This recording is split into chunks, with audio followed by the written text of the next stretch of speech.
So it is my great pleasure today to introduce our visiting speaker, Dr. Michael Sinclair. He's a researcher at the Urban Big Data Centre in Glasgow in the UK. And in his research, he uses new forms of spatial big data to address pressing environmental issues. And a specific area of interest is exploring human-nature interactions through the use of crowdsourced spatial data from social media and the use of mobile phones. And that's what we're going to hear about today, I think. So over to you, Michael. Okay, I'll just start a timer so that I don't run over. Or someone can maybe just give me proper time. Okay, thanks for the introduction. Strange having microphones just dotted around. I don't really know where to speak or look, but so this is the first talk, I guess, in person for a couple of years. So quite looking forward to it. So thanks very much for having me over. So yeah, my name is Michael Sinclair. I'm a researcher at the Urban Big Data Centre. And today I'm going to talk to you about new types of mobile phone data and how they can be used for different sorts of urban analysis. So the talk today is going to be half sort of focused on the representability and the representation of these new types of data. And the second half is going to be on sort of new applications. So this work is a joint effort. Myself and Saeed Mahdi sort of lead this work, along with Chunchan Zhao, Jin Hong, and Nick Bailey. Well, the background is that these new types of spatial big data. So in my PhD, I worked with a lot of different types of social media data. We're now working with new types of mobile phone data, so mobile phone application data. So they give us an unprecedented opportunity to, as social scientists, explore society in new ways. So by virtue of the wide spatial temporal coverage that the data has. So it gives us a window into the way people move around the city on a scale unlike anything that we've had before in the social sciences. So the scale and historic availability of the data gives us the potential to look back and ask questions sort of retrospectively at a high spatial resolution with fine temporal detail. So this is all fine and well, but the problem is, as a start point to use these new types of data, is that there's risks, biases associated with these new forms of spatial data, sort of through geographic, socio-demographic coverage of the population, and the details of these data sets largely hidden, relying on private providers of the data. So this might lead us to misdiagnose problems and actually misdirect research efforts if we're focusing on the wrong things, or if this data is biased, then we might be redirecting finances or policy towards areas that, certain areas or certain types of areas. The agenda that I'm going to explore today is threefold. So the first is to use these new types of data to try and understand how first up representative they are. So to do that, we actually came up with a new technique based on land use data to actually estimate the home region of mobile devices across the study area and implement this as part of the home detection algorithm. Then to explore geographically and socio-demographically across a wide study area, how representative are these new types of mobile phone data? And then I'm going to present some applications of the work. So I've got 3 applications which I'd like to talk about. We'll see how much time we get. I'll definitely talk about 2, but yeah, 3 different sort of applications that we're working on as part of the team at Urban Big Data Centre, some of which I've led and some of which have been led by my colleagues. So the first, I'll just introduce the data sets that we're working with before we get onto the sort of representation issues. So the mobile phone data that we're working with are application-based mobile phone data. So typically in research, we use CDRs or sort of data that comes from when we use our mobile phones to make calls. This has been available to researchers for some time. This new type of application-based mobile phone data is of a much higher precision. So it's basically GPS data, spatiotemporal data, which is generated when we use different applications on our phones. And this is collected by, it's been used for the last few years in a commercial way, but it's starting to be available for research. So there's 2 data sets which I'm going to be presenting today, and I'm going to be comparing across the 2 data sets. So the first one is Huck, and the second one is Tomoko. So in terms of the volume, the coverage of the data that we have, Huck, we have around 200 million data points per year. And this is in the study area, which is the Glasgow city region, which I'll show you spatially in a minute. And the data that we get is updated daily. The Tomoko data set, while they're very similar in the way that they're constructed and the way that they actually look when you look at the data, this data set is much larger. So we have around 800 million impressions per year, and we have data across the 3 years across the Glasgow city region. This is what the data looks like. So this is 1 month of data in June for Tomoko, just to give you an idea. So Glasgow City region is an area home to about 1.8 million people. You can see it represented in blue there in sort of, it's a small area of Scotland it looks like, but actually it's home to a large population. So it's about half of the central belt of Scotland, and it's about a third of the Scottish population, and it's a very diverse area. So the Glasgow City region is made up of 8 different councils, and Glasgow City is at the centre of that with 7 surrounding it. So this just gives you an idea of the high spatial precision of the data on that for 1 month. In terms of the number of users we have, as I said, one data set's much larger than the other, and the number of users is varying over time. So for HUC, we have around 6,000 or 7,000 active users per month, and for Tomoko, we have around 80,000 active users per month. This HUC data, we have persistent identifiers, so we can look at longitudinal analysis. For Tomoko, we rehash the user ID monthly as part of the data license. So longitudinal analysis is not really possible, but we can look at aggregate patterns over time. But obviously, if you see this sort of these sporadic number of users, this is complicated for any sort of temporal analysis. If we're looking at time series analysis, we're going to have to do some sort of corrections and correct for the number of users that we have in a data set for a given time period. For example, if we want to estimate the number of visitors to a place, then the number of users in this changing pattern becomes a little bit complicated. So this is how the data looks. So this is Glasgow City for 1 day in June. I think it's a Thursday, as far as I remember from Tomoko. So each one of these points is a mobile device, and its average location in space and time throughout the day. So, and as the color changes, you see the days go on. It's 8 o'clock in the morning now, 9 o'clock in the morning. So this is different to sort of standard sort of call data record sort of type of mobile phone data, because it's much higher precision and much higher accuracy. And so if you start to think of the kinds of applications you could use this data for, there are many, but obviously there are certain limitations to that. We need to think about how representative this data is, and also ethical considerations about using this data and what we're using this data for, which I'll touch on later. So with that being said, obviously there's a lot of different types of applications, some of which we're working on now, but the actual underlying foundation for this needs to be from the start point of how representative this data is, because any kind of analysis that we do, it's not going to be trusted, it's not going to be taken on board by, for example, councils or different organizations if the data is not representative, either geographically and sociodemographically. And this is something that's not really been focused on for this new type of data, because it's just generally very new. So that's the starting point. So for the next sort of 15 minutes or so, I'm going to talk about that before I get into some applications of the data.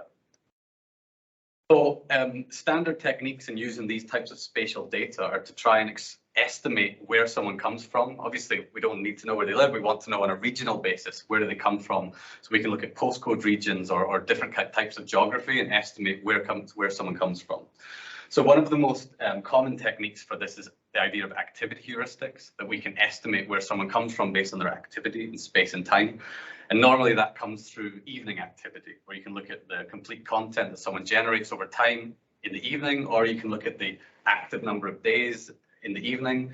So this is the approach that we took. So we started from the basis of this activity heuristics approach, where we counted the number of active evenings that someone has in space, but we added an extra layer of complexity to make it more reliable, essentially. So this is like a state-of-the-art approach where we, because of the high resolution of the data, we actually overlaid land use data and only looked at data points which fall within residential or mixed residential space.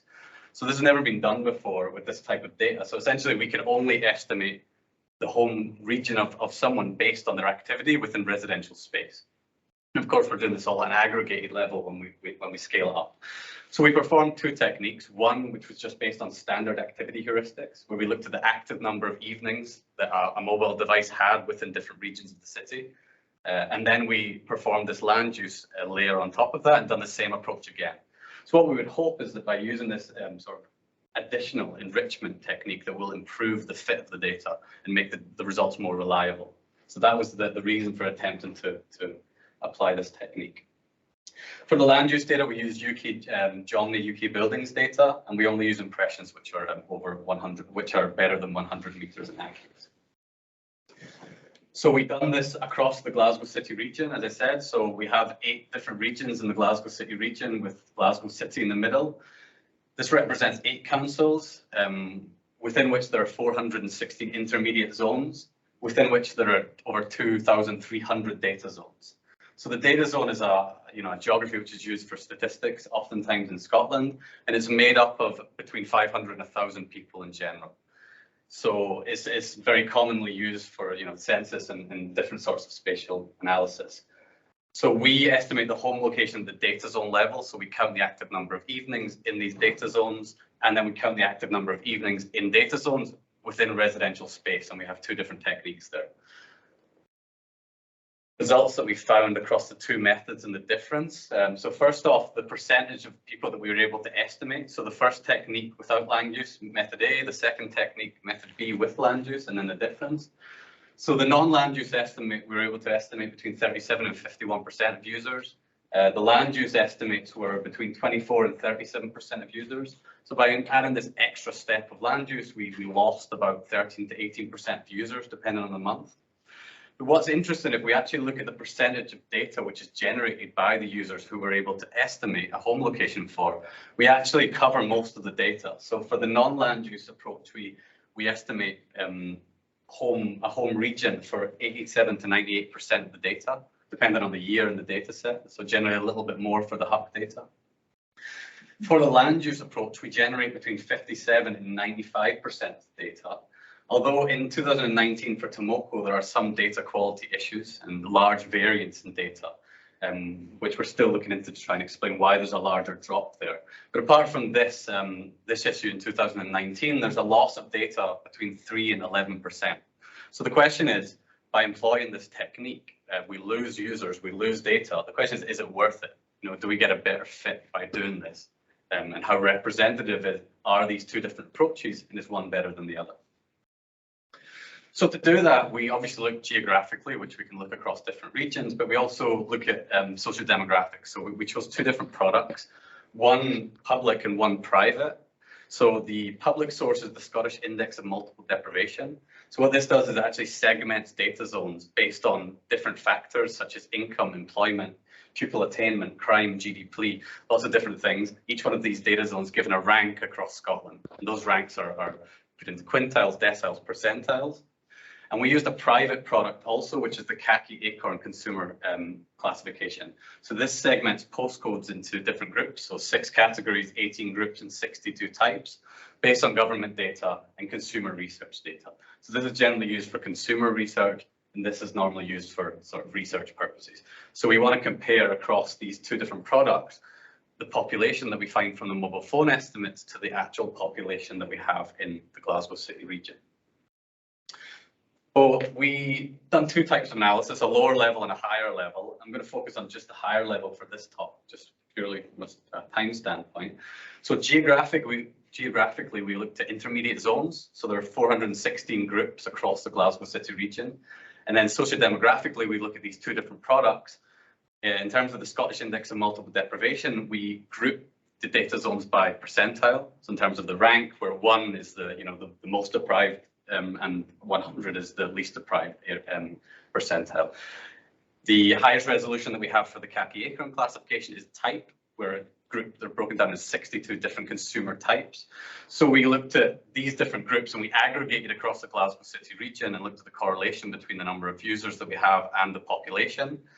And we also done so within council level. So we done it at the wider level, and we also done it within different councils to see if different geographies have different types of results. So the first result, what this shows is the correlation of the adult population and the number of mobile phone users that we have across 2 different products. And if we look at 2020, where there's direct comparison, so 2020 is the most up-to-date data that we have on the population. So we have adult population and population for these data zones. So this represents a direct comparison, the number of users that we estimate and the population in these different groups. So geographically, what we find is a correlation, like a moderate to strong correlation. In terms of socio-demographics, SMD and Khaki return almost the same results, both of which are very strongly correlated. So when we aggregate the number of users, the mobile phone users, into each of these percentiles and the population into each of these percentiles, what we find is the data is very, very well fitted across these different groups. We take it to one level deeper, so we actually look within councils. So obviously, in this case, we're just looking socio-demographically. So on the purple bars represent the Scottish Index of Multiple Deprivation, and the orange bars represent the khaki acorn consumer classification across the different regions for the two different mobile phone products. Again, 2020 is a direct comparison, so we'll look first off there. And what we generally find is a very strong correlation, although some of the councils have slightly weaker correlations than others. Where the weakest is Inverclyde, for example, which actually has one of the smallest populations. So it's where we actually estimate the least users, mobile phone users, to live, and that's where we find one of the weaker correlations. But still, generally, a strong correlation is found across all regions, and this is even stronger still in the khaki acorn consumer classification, which is partially due to the fact that there are less groups being aggregated in this measure. Glasgow, interestingly enough, we find the strongest correlation. So Glasgow is the most diverse geography, actually it's the most diverse place. We actually have all the percentiles, and there's very wide and different types of data zones within Glasgow City. So that's the results at the council level. So the question is, does this land use technique improve the results? So the good news generally does. So what this chart shows, left is Huck and right is Tomoko. What this shows is the percentage change in the correlation, basically. So for Huck, we find that we improve the correlation using this land use approach quite drastically, specifically for 2019. But across all categories, across all years, which is really positive. And for Tomoko, in the year that we have a direct comparison, we improve the fit across these intermediate zones and across the two different products. For social demographics, we improve in all years, but geographically, we actually find a slightly worse fit in 2019 and 2021. But overall, generally, employing this land use technique, we lose a little bit of data, but overall, the picture is that we improve the fit of the data, which is a really positive result. But even generally, actually using either one of these techniques is the first study to kind of show at this level, just how representative, at least at this sort of data zone level, how representative this data is of the population in different groups, which I think is a really positive basis to sort of use this data for different types of analysis and specifically for policy. So one final result before I move on to some applications. So what this chart shows is on the left-hand side, Huck, and on the right-hand side, Tomoko, where the symbols are color-coded by region, and the symbols represent the two different measures, khaki and SMD. The size of the symbol represents the correlation that we find using the land use method, and the way it's positioned on the y-axis is the difference in the fit of the data at the council level. So what we find is that generally, obviously, there's most of the different councils fall above this dotted line. So 5 groups were not improved. 5 groups were not improved out of the 32, and those that were not improved were 2.1% worse on average. But the good news is, out of the 32 groups, 27 of them were improved. All of the results for the Tomoko data were improved, 16 by 5% or more, 10 by 10% or more, and 3 by 20% or more. And what we actually find is the areas that are not improved are all for Huck, and generally all in areas where we estimate less users to live. So basically, where we estimate less users, the results are slightly less reliable. But overall, at the council level also, this new sort of methodology improves the fit of the data, which makes it more reliable for use in policy and different sorts of analysis, which I'll get onto now. So that's a good basis for us to start. So I'm going to present a few different applications of the work that we're doing now, the Urban Big Data Centre, some of which I'm leading and some of which my colleague is leading, Said Mahdi. So the first analysis is for urban mobility, human mobility. So this is led by my colleague Said Mahdi. So we work with local councils, Glasgow City Council and councils of the wider city region that I showed you before in the map, to try and produce origin destination matrices using this data to try and inform transport policy as an alternative or a complement to survey-based techniques. So travel surveys, which are done sort of yearly or periodically, which are generally done at quite high levels and are quite expensive to produce, actually. So we work with councils, and the councils work with consultants to actually try and implement this these mobile phone data sources to try and estimate OD matrices. So the first step in doing that is we've started with a good foundation in terms of the representation. The next thing to do is to actually extract trips. So obviously this data is timestamped GPS data, which is quite noisy, and then we have to turn this into meaningful insights. To do that, we have to remove the trips that people take. So we have to extract stops and then turn these into trajectories of movement, basically, which then we can aggregate to different, councils or different intermediate zones, or even potentially down to smaller geographies than that. So to do that, the approach is as follows. We first off remove points where there's error. So in this case, we look at where there's a speed of movement which is infeasible, and based on the literature, this is more than 200 kilometers per hour. And then we set thresholds to identify stay points and basically stay points in the data. So to do that, we've tested various different scenarios, and we're still trying to improve on these now. The scenario which I'm going to present today is scenario 2, where we use a time threshold of 5 minutes and a distance threshold of 500 meters. So this is based on the literature and also consultant survey-based techniques which are done in Scotland, such as the Scottish Household Survey, which looks at the distribution of trips in terms of time and distance. And we figured out if we make it less than this, we'll remove most of the trips, because a lot of trips fall within this sort of 5-minute range. And then the connection between these stay points or these stops are trajectories, essentially. So these are, and then we can aggregate these up to different regions. So first off, it's a kind of validation. We've done a lot of different validation, but I'll just present one now. So looking at TomTom data. So this is 2019 and 2020 in the month of January. So obviously TomTom data is sort of commuting trips. It shows that you see a morning peak and an evening peak. So the average congestion levels for different hours. And this is the results that we found from that scenario that we used to try and extract the number of trips. The number of trips that were taken each hour in January for the 2 different months. And what we see is the same sort of pattern, although not exactly the same, because this is more diverse data. The TomTom data is looking at congestion levels only, whereas our data has lots of different types of, it's not just commuting trips, it represents lots of different types of trips. But still, we see these two peaks, the morning peak and the evening peak, which we would generally expect to find. When we look at the pre-pandemic period and we compare July and October of 2019 and 2020, we see that although it's not quite strong as shown in the TomTom data, we see that these peaks are no longer present in the data, that we have a more smooth effect throughout the day. So that was a good finding, that basically the results are similar to that sort of thing that we'd find using other alternative sources of data. So the next step was to try and, before we produced these origin destination matrices, we wanted to try and validate these by comparing the origin destination matrices that we already have through survey-based techniques. So to do that, we used the Scottish Household Survey, and we used data between 2015 and 2019. And this was done for 5 different councils. So you see them, Glasgow in the middle. And what this shows is the percentage of trips between regions. So where the higher the colour, obviously the more trips. So in Glasgow, for example, the Scottish Household Survey, 76.4% of trips were internal trips that started and ended in Glasgow, etc. So obviously the number of trips is not comparable, but we extracted the trips and just tried to compare, based on the 2 data sets, what is the percentage makeup of the data.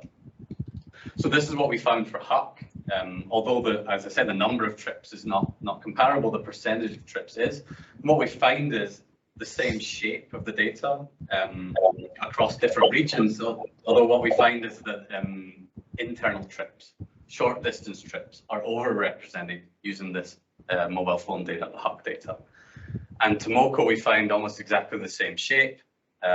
But again, these internal trips are overrepresented in the mobile phone data. Or the question is, are they overrepresented, or are short distance trips underrepresented in travel surveys, which generally look at commuting patterns, and maybe people don't report on these small trips that they make.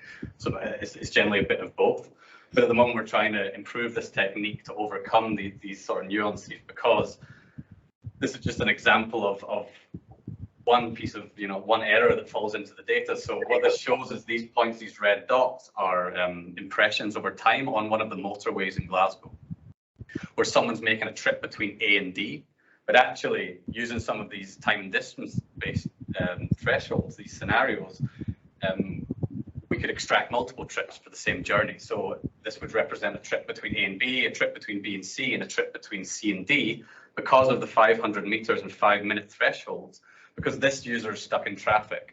And this, using these automated techniques, sort of wouldn't be able to overcome that. So we're sort of tweaking the algorithm at the moment to try and basically account for these sort of errors that come in using this mobile phone data. So further validation, if we want to look at the percentage of trips between regions, so this is from the Scottish Household Survey in 2019. So the percentage of trips which left South Lanarkshire and ended in the 4 different regions and the percent over the year. And if we look at Tomoko and we look at Huck, what we find is, you know, almost the same pattern, although generally the pattern's the same. There's slight differences in terms of percentage.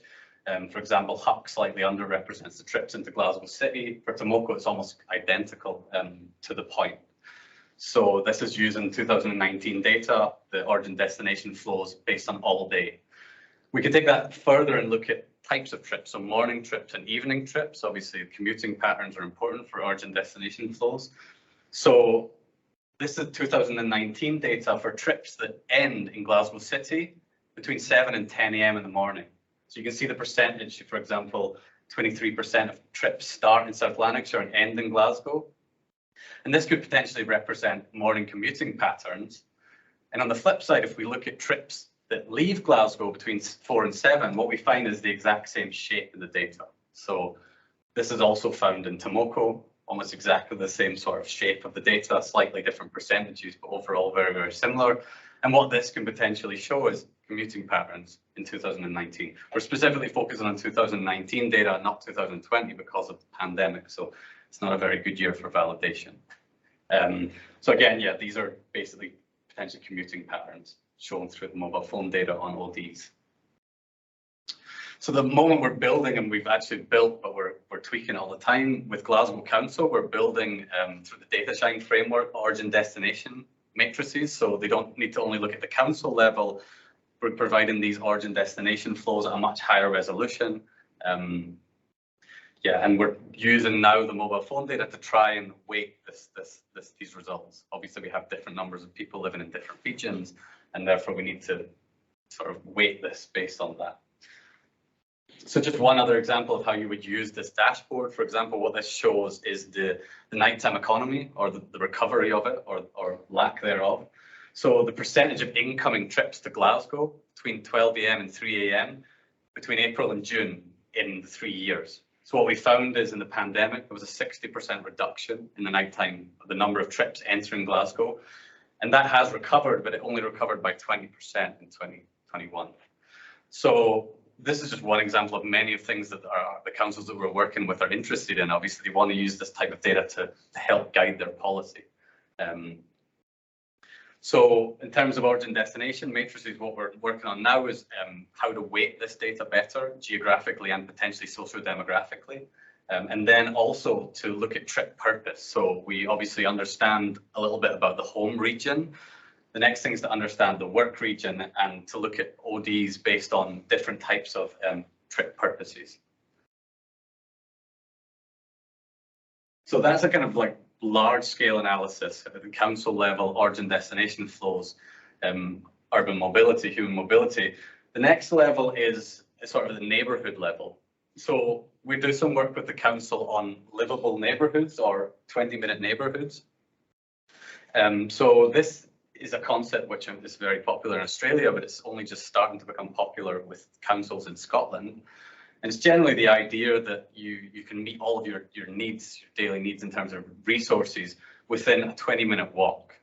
And then you have a wider shed of maybe a 20-minute cycle where you can live and have, you know, a good life, access to green space, access to services, access to public transport within these communities. So Glasgow is set to be reshaped by this framework. And the council is looking to develop these different neighbourhoods to make them more sustainable, to make them more livable. And they propose 27 different livable neighbourhoods throughout the city. And 4 have been selected as pilot neighbourhoods. So this has just basically started this work. But they came to us, and interestingly enough, I kept this map as simple as possible just to show you these 27 different neighborhoods that they proposed. And interestingly, that neighborhoods are not defined in this way. Neighborhoods, you can't plot neighborhoods on a map.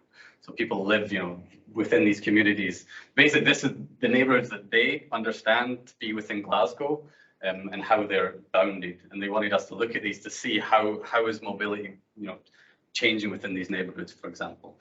So what we done was we extracted, first off, just to show, are these boundaries meaningful or reasonable? We extracted the number of trips that we have within these neighborhoods, only local trips, and we coded them based on the socio-demographic background from the Scottish Index of Multiple Deprivation. And these are the results that we found. So what these lines represent are starting points and ending points of local trips within their livable neighborhoods, color-coded, where red represents the 20% most deprived areas, and blue represents the 20% least deprived areas. And what you see if you look at the map, other than the fact that, it looks like digital art, what you see is that these neighborhoods represent very, different communities. For example, with very little mix, in some cases, very mixed communities, in other cases, for example, this, one community as they see it geographically, but actually multiple different communities without so much mixing inside.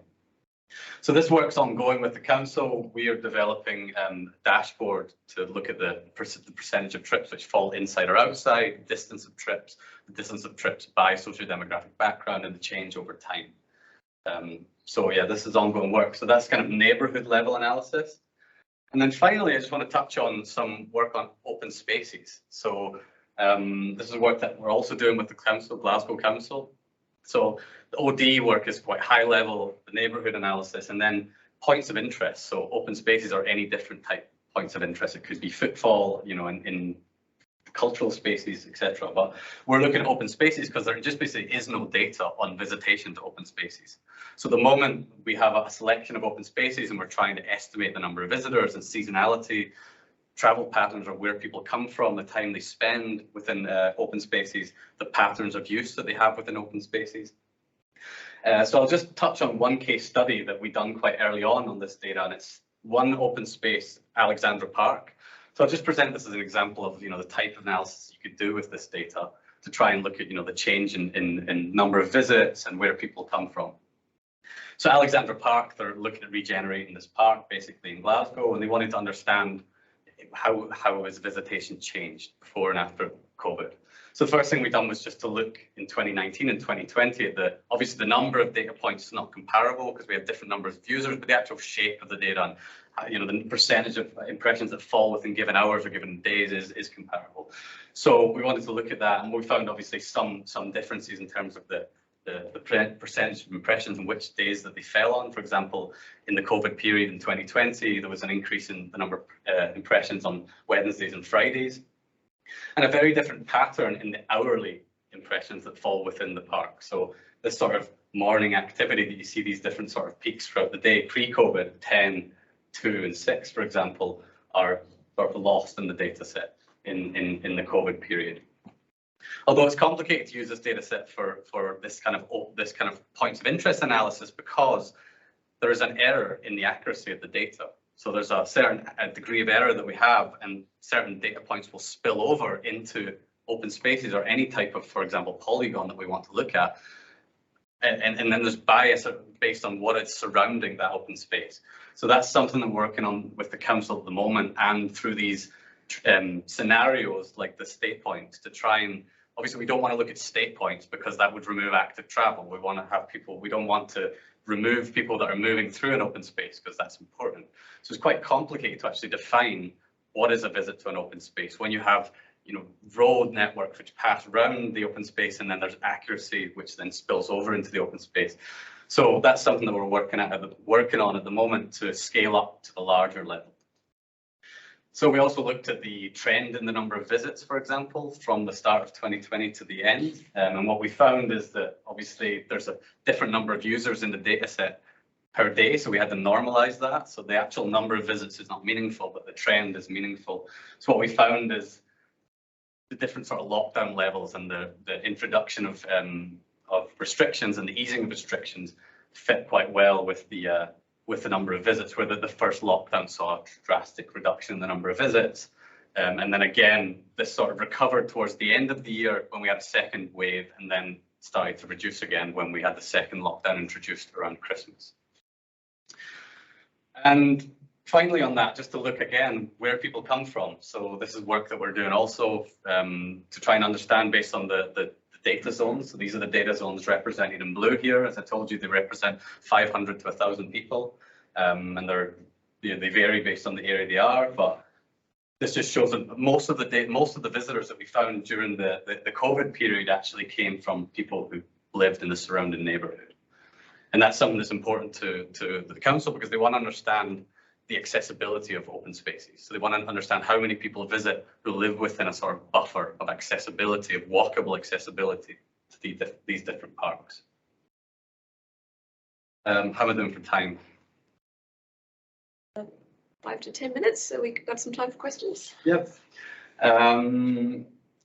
Okay, so I'll just touch over this quickly before I wrap up. Another analysis that we done last year was on Pollock Park. So this is a park in the city where they wanted to understand if closing the car park had some influence on the number of visitors. So they basically closed the car park on weekends and holidays, and for a certain portion of 2021. And yeah, this is one of the open spaces that actually has a road that runs through it and a car park in the middle. So they just wanted to look and try and see, is this data useful to explore changes in the patterns of use, how far people have actually travelled to get to the open. So for example, this is what the data looks like in the high resolution. So it's GPS track data essentially.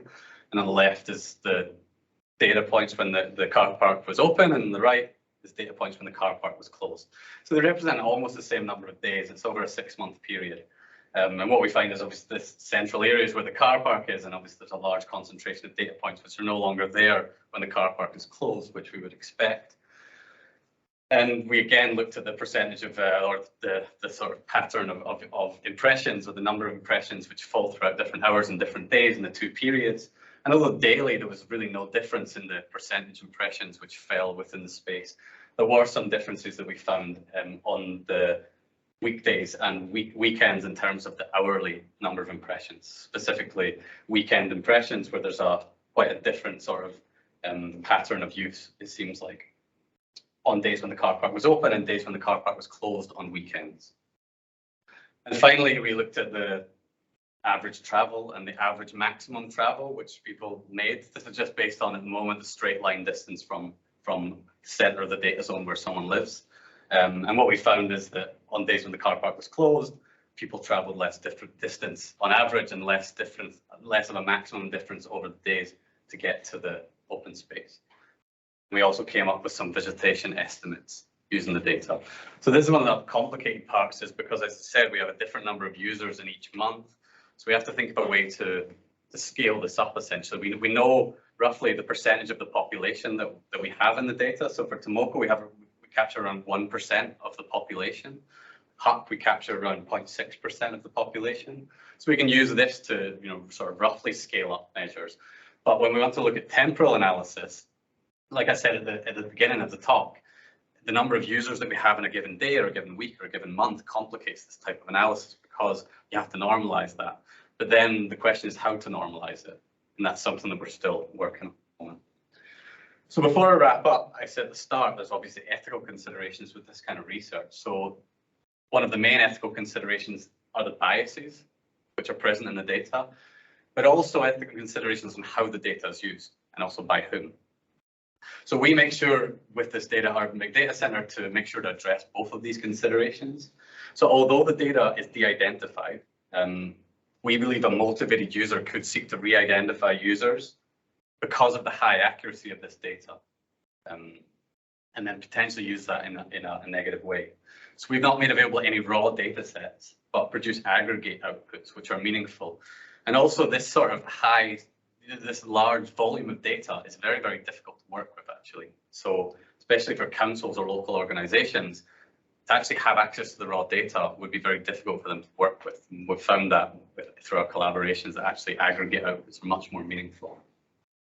So we obviously overcome the second major issue in terms of ethical considerations by using safeguards. So we store the data on secure facilities, so secure servers, train researchers. So anyone who works with this data has undergone Office of National Statistics safe researcher training.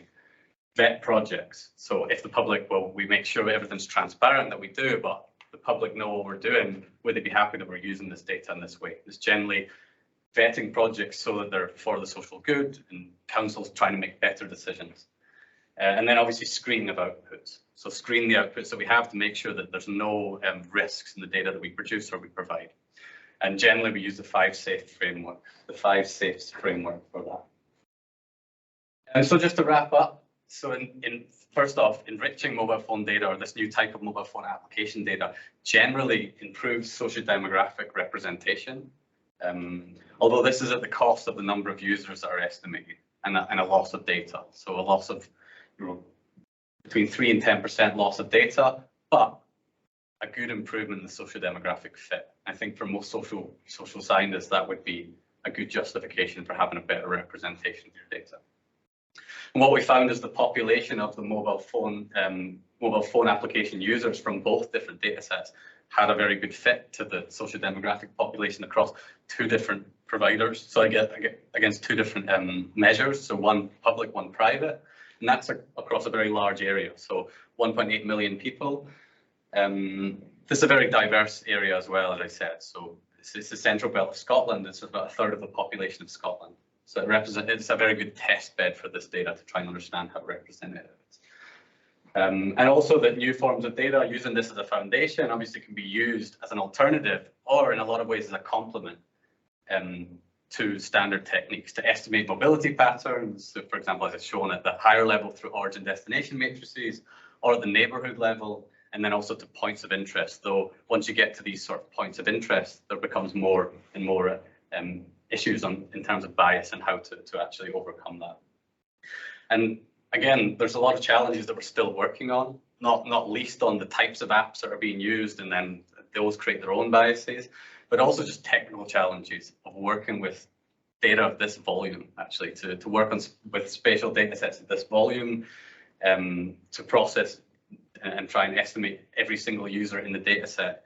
It takes a lot of computing power, and that's something that, as we scale up this analysis to potentially the UK, is something that we're going to have to address. But yeah, thanks for listening. I think we've got some time for questions. Thanks very much, Michael. So we normally go online for questions first, and I can see there is one in the chat from, is it Jan or Jan?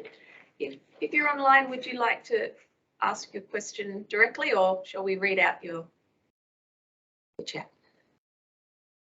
Like more of a comment than a question. Okay. I'll read it out and you can see if you want to respond to it. I'm interested in using mobile phone data to estimate the number of part-time drive-in, drive-out residents in our mining towns in the Hunter Valley. For example, a mine worker might stay 3 to 4 nights in a town near their mine work site and then return to their normal home elsewhere in the Hunter when their roster's finished, and this repeats throughout the year. Such data, as in the type of data you're collecting, will assist in estimating a part-time population that's otherwise not counted elsewhere. Do you have any suggestions about this? And please contact me on LinkedIn.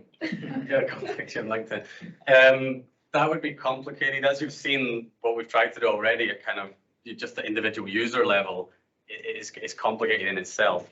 When you want to get to that level of estimating specific types of the population, it's not generally something that I think you'd be able to do with this data. So that's one of the limitations, obviously, with these new types of data. High spatial temporal, spatial temporal, very large data, but we don't, and rightly so, we don't have any individual identifiers. So it'd be very, very difficult to try and actually accurately capture those type of users specifically without having a very large bias involved, or without being able to, I don't think you'd be able to do it reliably would be the problem, because you'd capture all sorts of different users and it'd be very difficult to just specifically through some sort of approach, whether it's activity heuristics like what I done earlier, to actually just capture those users and nobody else, I think it'd be very difficult to do that, to be honest. So again, one of the limitations of this data, there's so much potential on a wide scale, but for certain things, when you need to know about a certain type of population, it's quite difficult to do that. Oliver. Hey, can you hear me? Yes. Yeah. Oh, great. Thanks for the presentation. It was really, really good. I particularly liked the home location estimation with home location land use. That was great.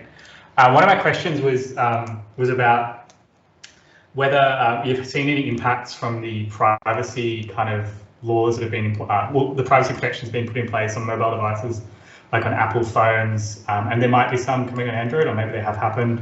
Have you seen any trends in the data related to that? And do you have some kind of methodology that you've been working on to essentially ameliorate that on this kind of data? Yeah, so to the second point, one of the complications is that this data and the people that provide this data, Huck, Tomoko, other products, they're generally not very transparent on their process. And the reason probably is because of competitive advantage. So they don't tell us the apps that they buy the data from. They don't attach the type of apps to the data points, which by the way would help us a lot in overcoming some bias. They don't do that because I guess they want to retain some competitive advantage. So it's very difficult to know, where the change is coming from. But can I change the slide here? Is it still possible? Just to give you an idea, this is the number of monthly impressions. So vastly different between the two. Oh, so it wasn't sharing. So this is the number of impressions, the number of data points that we have in the data set over time for the two different providers. So on the left, Huck's much smaller, but a kind of consistent trend increasing until we got to February 2021, where it started to decrease. I think that might potentially answer your question, especially in Huck data set. But yes, so there's less data as that, less data and potentially, and also generally slightly less users, because I suppose it's potentially because of that. And Tomoko is just very volatile. So Huck we would see is generally more of a reliable data source when we look at it in this way, but Tomoko has much more volume. It's a bit more noisy to work with, but obviously it's much more volatile in terms of the number of data points we have. So any kind of temporal analysis is very challenging because you have to overcome this change in the number of impressions per day, change in the number of users per day. One of the ways that we've been looking at, well, essentially, we've been looking at the mobile phone, CDR or CDR-esque data to essentially see whether the difference between these, right? So you have the app-based mobile phone data, and you have the other mobile phone data that collects it regardless of the app's privacy permission. And then you can see if there's a difference there. So that might be something to investigate. Yeah, so I haven't seen many people do that yet. So it'd be interesting to see the results that you've worked on. Obviously, I can share it after. That's good. So you can share it with me after. So one of the things is that these more traditional forms of mobile phone data have been available for quite a long time. There's been quite a lot of study into OD flows, representability, things like that. This type of data is really only been available for a couple of years, and there's really not been much work done on this. As far as I know, I haven't seen many studies which have looked at how representative this data is. Some have looked sort of geographically and compared maybe to the census population, but they've not looked at specific socio-demographic groups, and that's one of the main questions we always get. It's all fine and well if you fit different, the number of people that live somewhere, but that's not very meaningful if you don't fit the different range of people that live in those places. So it's important to do both. But that's what I said. Basically, there's so much potential for this new type of data source that's just not been tapped yet. So I really hope that although this is only for one region in the UK, it's quite a wide region, it's quite diverse. Hopefully this acts as a good foundation for trust in the data to be used for further sort of purposes, because for any sort of councils or groups to actually trust any analysis that researchers will do this type of data really relies on them believing that it represents the people that live in the place. And that's quite important, I think. Got another hands up from Bronwyn. Hi, thanks for an interesting presentation. So you touched on how the data being aggregated at the level of geographic areas could help to protect the privacy or safety of individual people. And I'm wondering if you were able to discuss a little bit more about how that could help with that concern, because I think an issue with mobile data being used is that it's gathered passively, so people might not even know that they're sharing data, or let alone what it's being used for. So how could the aggregation help to protect individual safety or privacy concerns? Good question. So the legal basis for holding this data lies with the providers of it. So they have consent, but through GDPR. So they have to have consent to have this data, and we have it under license for research purposes. But as researchers, that's not enough. Okay, you need to have informed consent, and for this kind of data, as we all know, we give our access to our location a lot of times without really reading the full terms and conditions. So users, and myself included, it might be in this data set and not even know. So the first thing, as I said in one of the earlier slides, is we need to address any projects with these things in mind. We need to vet projects and only to be focusing on things that are important, and we need to think about what we do. So that's one of the main things from that standpoint. In terms of estimating the home locations, obviously we do that at a regional level. So we don't want to know where someone lives. It's not interesting to us. We want to know which area they live in, so that we can then assign some different socio-demographic products and census data and otherwise, so that then we can make some sort of informed decisions at a wider level based on, for example, how do types of people mobility change. We're not actually interested in any sort of individual user level. So your question was that how does the aggregated nature affect privacy? So obviously, if someone has a raw data, they could do all sorts of things with it. But at an aggregated level, there's just no way to re-identify an individual user or an individual mobile ID when the data is aggregated. So I guess I don't know if that answers your question or not, but yeah, there's obviously all the outputs that we produce and all the outputs that anyone that's using this type of data produce should be done at a level where there's no way to re-identify any individual in the data set. Even though we wouldn't know who that user is, right? Because we don't have that data on it. We just, even at like a mobile ID, we shouldn't be able to even take that from any outputs which we produce. It should be completely aggregated, and then that should overcome any re-identification issues. But then obviously the ethical consideration is still, how we use the data, and we've got to make sure that we use it in a way that we think is reasonable. And that's when it comes to vetting projects and vetting outputs and making sure people are trained properly to use the data, so we don't have a situation where people are using it in an untoward way. Thanks. Yeah, one more question online, and then we'll come to Claire. So Henry asks, is the trip data accurate enough to estimate the mode of transport, for instance, walking, biking, and vehicle transport? That was one slide which I left out. So ongoing work. This is a lot of different researchers are trying to do this with this data and other data. It's difficult. I mean, through machine learning, you can try to estimate what the mode of transport is. Maybe between motorized and non-motorized is a little bit easier, but it becomes difficult to understand if someone's cycling or running, whether someone's taking public transport or a car, for example. You can use machine learning to overlay the stops, the bus network, to try and use this in a way. It's something that we've just started to work on quite recently, but we plan to actually try, if we're successful, to do this and implement this into the OD flows to look at the percentage of different types of transport. It's something that's quite important to the councils that we work with, because they want to look at, obviously, public transport, they want to look at active travel and different sorts of things. But it's not easy, and there's quite a lot of different researchers and different institutions trying to do this kind of thing. And some with more success than others, but not so many on this new type of data yet. So yeah, hope that answers your question. Right. Shoot, Claire. Hi, great presentation. Always interesting to see just how many considerations have to go into analyzing this kind of data. I was wondering if you had thought about the kind of assumptions of assigning someone to a geographic region and assigning those socio-demographic variables just based on their location within a larger region. And I only say that I just had a conversation before I came here where my second supervisor was talking about a method of allocating school funding, and they did this based on the geographic home location of the students. And they found that boarding schools had quite a large allocation of funding under this model, Mhm. even though they were the most privileged schools in the city, because most of their boarding students had come from these country areas, which were relatively deprived in the general, but obviously that individual had come from a very rich family and could be sent to boarding school.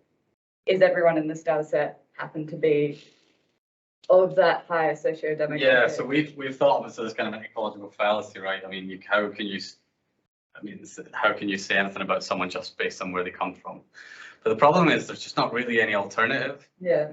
So it's either we don't try and assign. Well, I think we just have to address when this data has been used for policy, for example, we just have to know that. So that's something we obviously have talked to the councils that we work with, but they understand that, you know, they create these products, you know, these SIMD, that's a rank. It's not perfect, right? They use a lot of different indicators, but they know that a lot of people that live there are not representative of that. So you just got to be wary of that, but there's just no alternative because there is no data, and rightfully so, because it's de-identified. So there's no way for us to know, for example, male and female even. So there's definitely going to be biases there as well. And then at that data zone level, could be that a certain type of people that live in that data zone are missing because they don't represent the place that they live. But there's just no way around it, unfortunately. I guess you hope the benefit of the large scale of the data makes up for it, as long as you keep this in mind when you're trying to make decisions based on the data. Laura, last question. Just following on from that, I was just interested in the sort of response you have from councils to those sorts of conversations and whether you feel like those messages sort of get through, because, you know, we worry, I guess, that there's a tendency to be like, here's a shiny new thing that we can do, and so, you know, we're excited to do it, and not necessarily appreciate the implications of, you know, we can only count certain things, we can only track certain things, we can only make certain assumptions.